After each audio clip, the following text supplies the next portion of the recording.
All you did was prove my point. Bible. All you did was prove my point that Islam allows pedophilia. That's all you said. This on camera. So your whole religion is based on what other men who didn't know your prophet said. No problem. Thank you. Your paradigm is the Quran. So I'm using that demonic book to show that your religion promotes pedophilia. Are you jealous? We're jealous of the book of pedophilia, the Quran.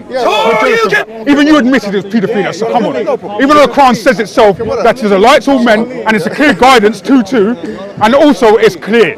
The book is a clear Arabic, 15 verse 1. Are you scared to talk about the Bible? So your own Quran You're scared to talk about is supposed to be clear, but you've said that it dains pedophilia. It's the same argument. He's scared.